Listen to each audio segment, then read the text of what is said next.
Well, people, let's talk about two men. Sherrone Moore, former head football coach of the Michigan Wolverines. Yeah, you heard about him yesterday. Arrested and fired. Yes, arrested and fired. Woo! I mean, this is all over the news. We're going to get into it. And Michael Jordan, who just won his court case today, Nascar. I am Franchise Pearson. Welcome to the channel. Welcome to the channel. It is Thursday. Happy Thursday. Let's get it in. The 11th of December, 3:18 in the p.m. In this trial. For the past 80 years, NASCAR has really operated its revenue sharing and structure in the same way. And recently, what charters are they guarantee teams who buy into them a spot in every race, a certain amount of revenue sharing. Michael Jordan got into the sport having come from, obviously, the NBA and said, this is an antiquated way to do this. This is not a team-friendly way, and this is a monopolistic way to do this system. And the most recent charter agreements, the teams felt, were basically forced upon them, and even big-name teams like Joe Gibbs Racing felt they had to sign these agreements, and they had no other choice. The judge at one point in the trial agreed that the practices, certain ones by NASCAR, were a monopoly, but now the question was, could Michael Jordan and the teams win in court? And if they had won, NASCAR would have had to change the way it's done business for the better part of 80 years under the France family. If NASCAR had won, you would have likely seen eventually Michael Jordan get out of the sport entirely. So nothing good likely would have come from either side winning this trial, and that's the way it looked to be. So they compromised. Let me go back a little bit because this is what I wanted Mike to do. Certain way. I did a video, I want to say about a week ago. Let me find that. I was going to feature something else, but let's look at this here. Because I was like, hey, Mike, rethink this thing. Compromise. Here it is here. NASCAR lawsuit. NASCAR lawsuit. MJ, you can't win. Try reasonable settlement. And he did. So congratulations. Congratulations. Let's check it out. Yeah, well, in order to understand what it's about, we have to walk all the way back to September of 2024 when a new charter was offered by NASCAR to all of the teams. And reluctantly, a lot of these teams agreed to this charter. Now, this charter offered top-level Cup Series races and a revenue streams.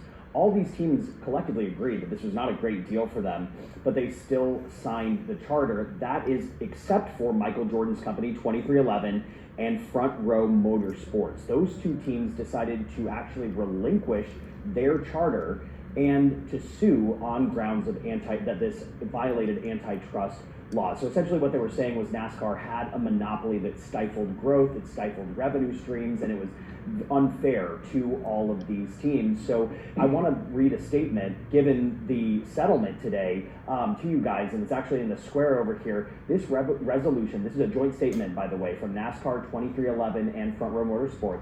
This resolution reflects our shared commitment to maintaining a fair and equitable framework for long-term participation in America's premier motorsport, one that supports teams, partners, and stakeholders while ensuring fans enjoy uninterrupted access to the best racing in the world. So there are a lot of questions here that we still have. We don't know the financial terms. So yeah, the financial hasn't been released yet, but yeah, they're going to put this behind them and go forward. Hear from Mike himself. I mean, like two competitors, obviously we're trying to get as much done in each other's favor, but I think, collectively, I don't think Jim's any opposite of me. The fans has always been the best solution to this whole process and to the sport itself. The only way that, and I've said this from day one, the only way this sport's going to grow is we have to find some synergy between the two entities. And I think we've gotten to that point. Unfortunately, it took 16 months to get here, but I think, level heads has got us to this point to where we can actually work together and grow the sport. I'm very proud about that, and I think Jim feels the same. Jim, I do feel. Now, check out what I did when this first went down, because I did a decode. It's very interesting. Check it out. Announced on Monday, December 1st, 2025, he was taking on Nascar. Michael Jordan's birthday is February 17th, 63. February 17th, 2026, his next birthday. 12/1, court date. The difference is 79 days. What if I told you Trump is 79 years old? So from the court date to Michael Jordan's next birthday is 79. You think this court date is coincidence? Michael Jordan played his last game with the Red Hot Bulls, June 14th, 1998. Trump's birthday is 6/14. Is that coincidence? Take 6/14/2026, Trump's next birthday, and the day that anniversary Jordan retired, from yesterday's court date, 12/1/2025, the difference is Trump's birthday, 6/14. You think that's coincidence? You mean to tell me that Michael Jordan's birthday, and now this here, Trump's birthday, is exactly 6 months and 14 days away from the court date, and they still come out to 6/14? NASCAR was founded February 21st, 48. February 21st, 2025 anniversary. 12/1 is the court date. The difference is 9/11. Let that sink in. Kobe Bryant, his birthday, August 23rd, 1978, birthday. 12/1/2025, Michael Jordan's court date. The difference is 47-312. Trump was the 47th president. 312 votes, that's what Trump got when he beat Kamala Harris at Electoral College. Again, do you think this court date is an accident? Is it a message? And last but not least, Michael Jordan's dad died on July 23rd, 1993. July 23rd, 1993. 2/21/1948, NASCAR was founded. The difference is 45 years. 2/16. Trump is 45. The 216th day of the year is August 4th. That's Barack Obama's birthday. What you think? People, you know those are mathematical improbabilities, so just stay tuned. We pray over Michael, but they got this NASCAR settlement, and I believe that that's the best thing in his interest. I'm going to say it again. I believe this compromise was the best in his interest. I look at trends. I'll put the video in the link, the full video of what I did a week ago on Michael Jordan, and you'll see where I'm going with this, okay? Now, we have, sad story, and all men, including me, pay attention, because sex is a powerful thing. Check it out. Or should I just say relationships with a coworker is a powerful thing. So let me scratch that. Alleged sex, but definitely they're saying a relationship with a coworker, this former Michigan football head coach, Sherrone Moore, had. Check it out. Now to a story rocking the college football world.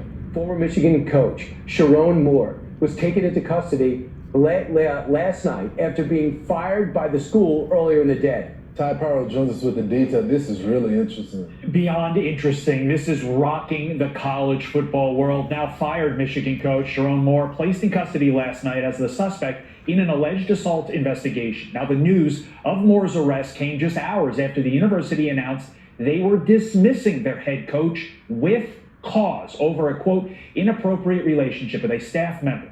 The university saying that following a university investigation, credible evidence was found that Coach Moore engaged in an inappropriate relationship with a staff member.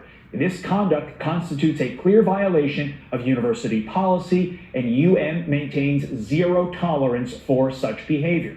Moore, a father of three, was initially detained by police in Michigan on Wednesday night. Officers confirming Moore's arrest, then adding, quote, "At this time, the investigation is ongoing. Given the nature of the allegations, the need to maintain the integrity of the investigation and its current status at this time, we are prohibited from releasing additional details." Now, Moore had been the head coach at the University of Michigan for the last 2 seasons after taking over from former head coach Jim Harbaugh. It was his first head coaching gig. He was 39 years old. He had previously served as the team's offensive coordinator.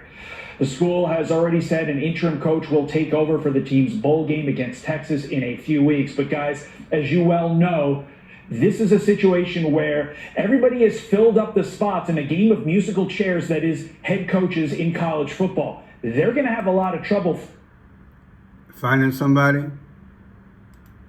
Check it out. I will put this video in the link. I found this. This is a history of this gentleman, an actual biography. This guy did a real good job. Check this part out here. Legendary coach Bob Stoops.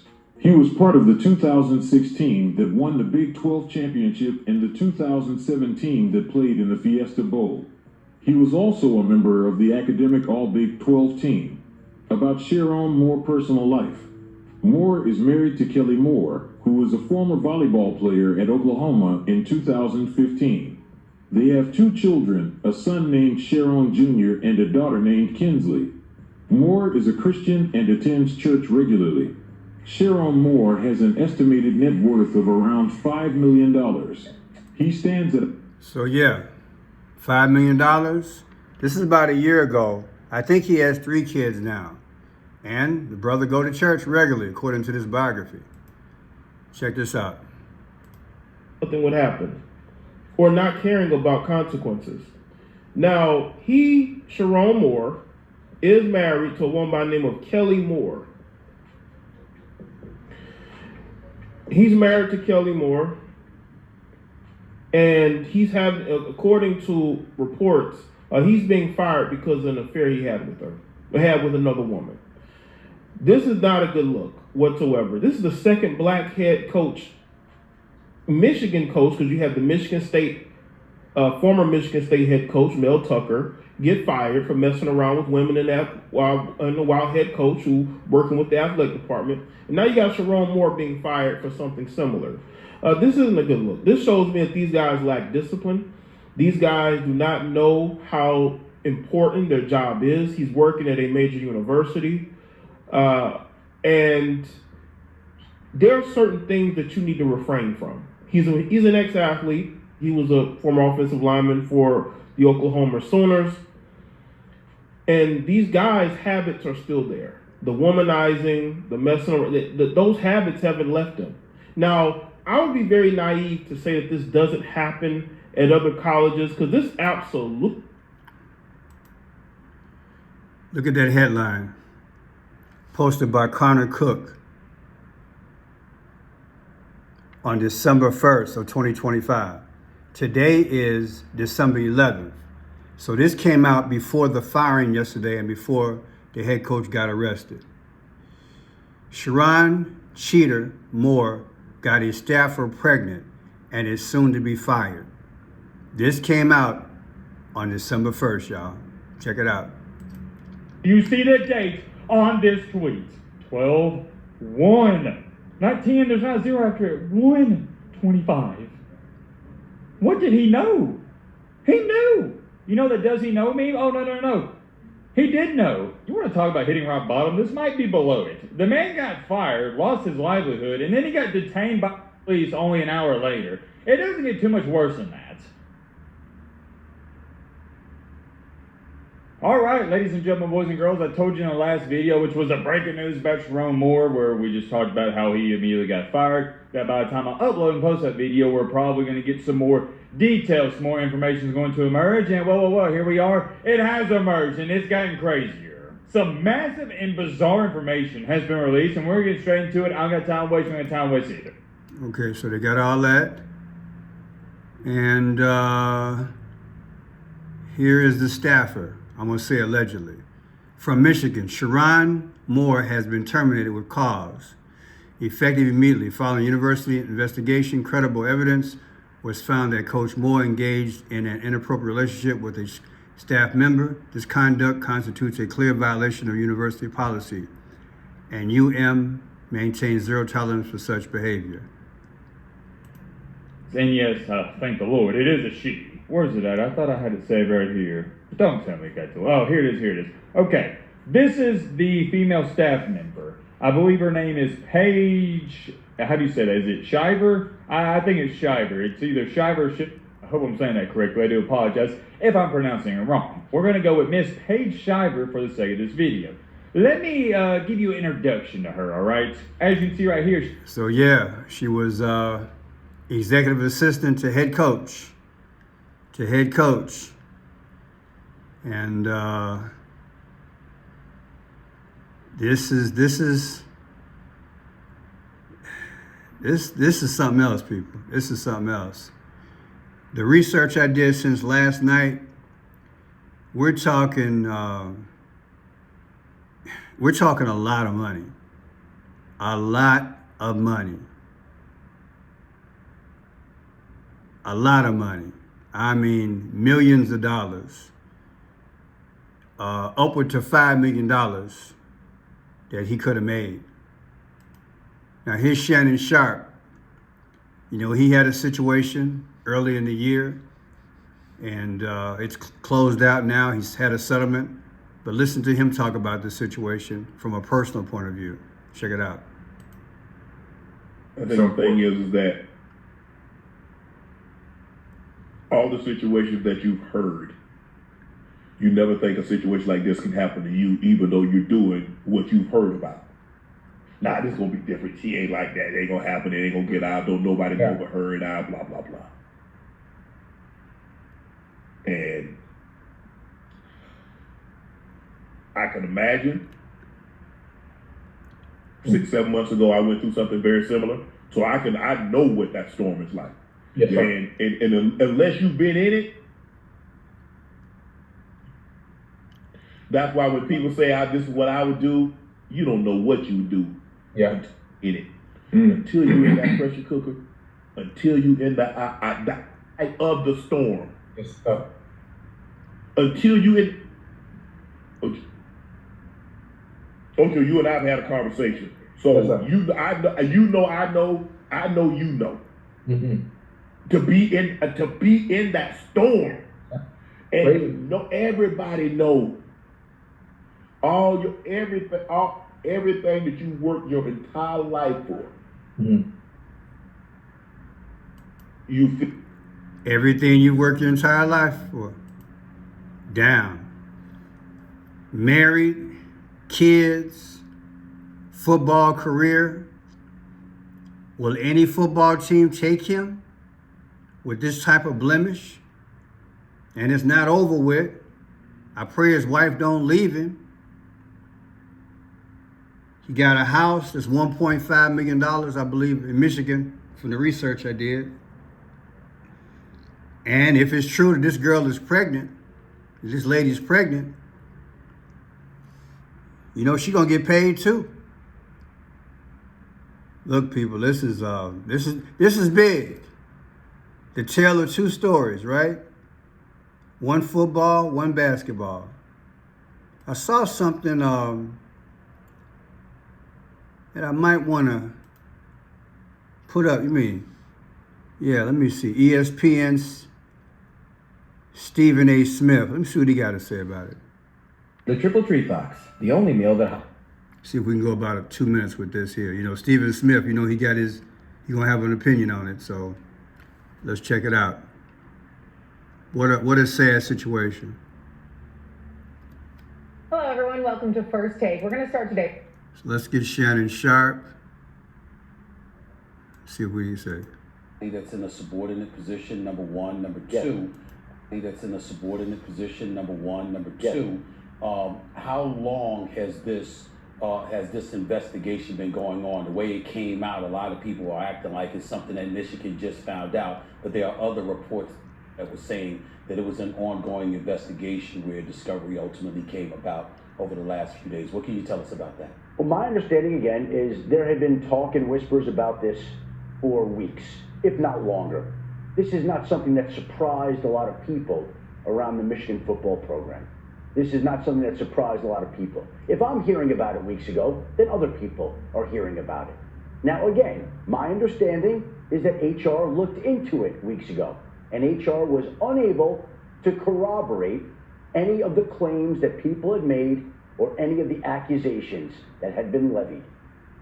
Again, yesterday, it's the decision to fire him with cause. The first black head coach in school's history, a man who had been a part of the national championship team a couple of years ago, a man who was viewed as a leader, who they gave a 5-year contract worth $5.5 million a year to. They made the decision this week to fire him with cause and to put out there that he had an inappropriate relationship with a staff. And I found something on TMZ. We'll finish it up there, but I found something on TMZ earlier. A distress call. See if I can find that. TMZ had a distress call. This is huge, people. This is huge. I don't wish this on nobody. Arguably, I would say over 50% of people date and marry who they work with. But once you're married, you gotta have discipline, right? 561-553 for domestic.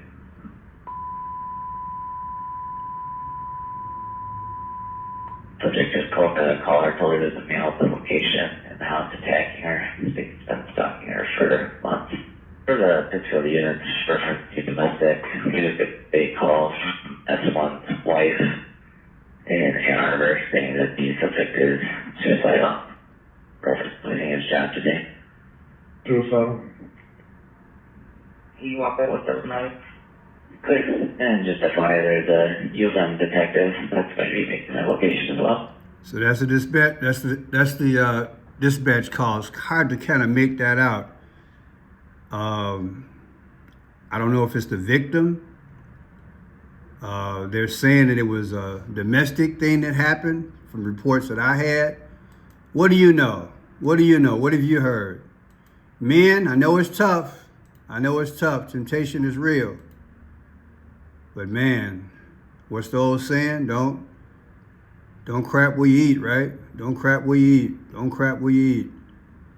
And this is a lot of money. His life has taken a turn for the worse, and that's an understatement. And if we can learn from this, let's all learn from this. And I want to balance it and say women too, because she knew full well this man was married with kids, and to have a relationship with him, and then it allegedly went to a physical relationship where she's allegedly pregnant. You guys just saw the information I presented. This is not good. Everybody hurts. The lady hurts, her family I'm sure hurts. The coach, he's hurting, his family's hurting. And Michigan State University, it's not their first time having a bizarre situation. Wow. Talk to you guys soon. Later.